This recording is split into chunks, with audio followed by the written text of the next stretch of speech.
Hello there, my name is Retro. The first time seeing my channel, I use to review cartoon series, anime series, or something completely random. And today to talk about the new movie of Hunger Team Hunger Force called The Planeteer or something like that. Anyway, this movie, it is good, yes. You need to watch it. I have to say yes if you're a huge fan of Hunger Team Hunger Force, because it doesn't really disappoint. Of course, usually this is comedy. 10% of the comedy doesn't work, but the rest of the 90% of the comedy does, because in Hunger Team Hunger Force, in fact, I'm sort of surprised Adult Swim or Warner Brothers not yet milk this franchise, because how cheap and easy to produce this franchise. Of course, this franchise only works because of the writers and the voice actors, because it's one of those to show you don't need great animation to be a great show. It's to have the great writer and great voice actor. In top of that, chemistry. You have these three things. The animation is just like a fifth of most important thing, because it really show you do not need great animation. You just need to understand the characters and their dynamics, and it really worked. Now, I think this is the first time in the whole franchise they actually is stopping an evil villain actually succeeding, because the running gag of Hunger Team Hunger Force is basically a bunch of superheroes, but they're not really heroes. It's almost like you just see their daily lives trying to figure out how to make it the next day, paying the bills. And that, in a way, is the best way to describe it, but even that is sort of not really. It's just see them sort of using the chemistry, how Master Chick is just a narcissist. You think it's all that, the bag of chips, but also belittling Meatwad and Frightlock. But I love it, especially Frog never get his BS and push back. And Meatwad is basically their adopted child, because Meatwad is just sort of dumb but very likable, charming kind of child, but he's sort of adult Meatwad. But you get the idea. That sort of dynamic and going back and forth make the franchise so great. In fact, I think, I'm not 100% sure, this is like first time they actually had to defeat an evil villain officially. Correct me down below if you're a hardcore fan. But anyway, this one has like 3 different plot points. The first one is basically explains how the Hunger Team Hunger Force sort of break up. In fact, you don't really need an explanation if you've seen the series, because of Master Shake. Because you see in the series, Master Shake is usually the one who keep making things worse, and Fred I just don't care anymore. He just left, and you see how Meatwad sort of cries, who actually needs him the most, and you just see him just sort of sad. He's just walking away. But once again, you don't need a huge explanation, but it's sort of funny to see why. The reason just this is the tipping point. He just gave up. But all that, the rest of it is just sort of following each character, what actually happened to them. But for example, you follow a Master Shake, what happened to him. Well, you see in the franchise, he's sort of incompetent narcissist who blames everything on everyone else, not him. And this is the reason why he became a hobo. Like, he never really keep his life together, because he's just a narcissist. Even today, he's still a hobo. He still believes he's this great hero. In fact, at the very beginning of the movie, if you've seen the sneak peek trailer of the movie, he trying to save Meatwad and Master Shake, and not Master Shake, Frightlock and Meatwad. He sort of saved them, but he didn't save them, and he's the one who needs to survive. But once more, it's his story, but we all know Master Shake is just full of BS. But once more, that's the charm of Master Shake. That sort of narcissist kind of personality just works so well, because he always kept his comeuppance.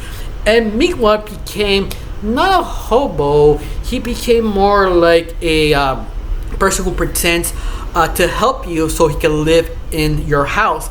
Specifically a shelter for dogs. He's there to help out for community service, but he always the one who locks the whole place up. But he lies.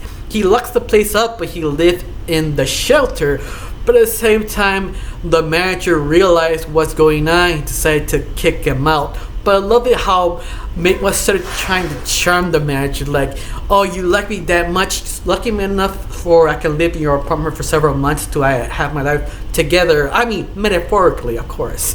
I love it that he tried to smooth things to the manager, but it doesn't really work and kick them out. And Frylock, he's the only one who actually had a career. He has a life together. Not great, but at least good enough to move on. So the higher ups noticing him how intelligent and clever he really is. But at the same time, they actually using Frylock for their evil plans, because the company he works is basically sort of Amazon in a way, that the CEO is sort of using him, using everybody just to be rich.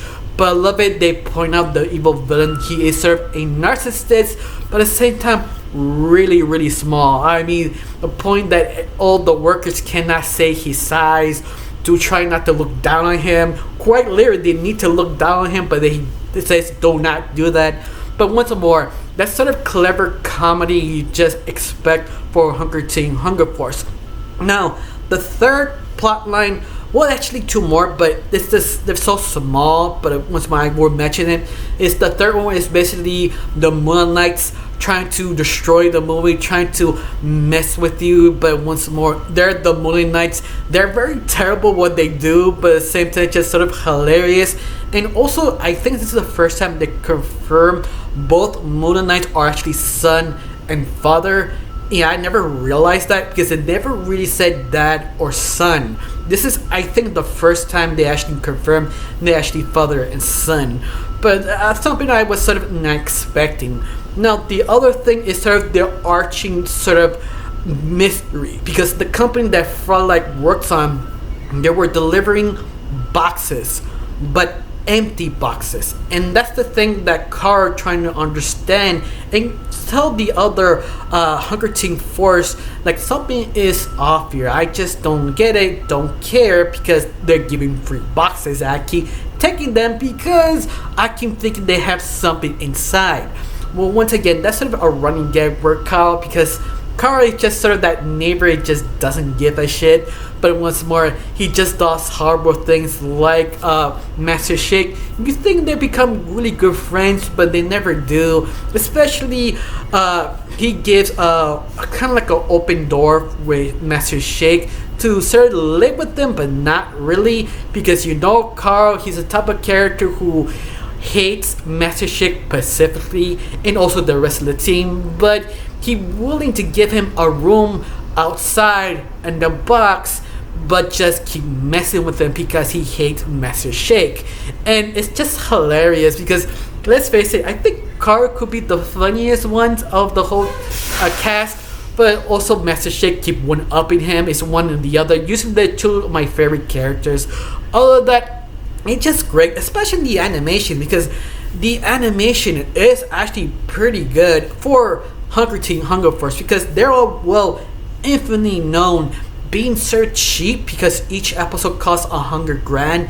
It seems a lot, but animation wise, not really. I don't think it was $100,000. I think it's less than $100,000, because they really cheap out in the series. This is like the first or second time they actually has a good budget. It feels they could like the season 1 budget, like me, $500,000, and this is what it looks like. Yeah, they do have great moments, but sometimes they don't have enough to make it work, but they make fun of it. That's why they have the Moon Knights keep interrupting the movie, like, oh my god, that was a great action scenes.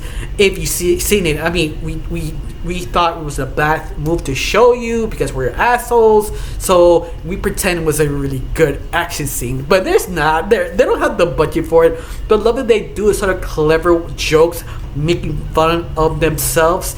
That's something that's so great about Hunger Force.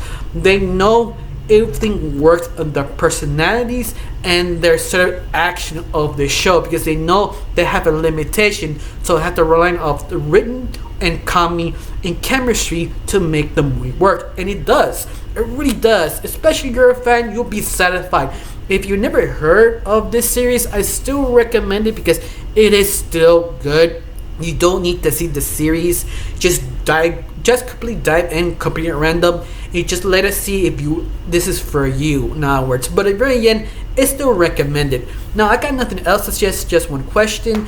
Do you see the moon? You like it? Do you hit it? Tell me down below. Let me know. I got nothing else to say. Just thanks for watching. Don't forget to subscribe and have a wonderful day. Bye.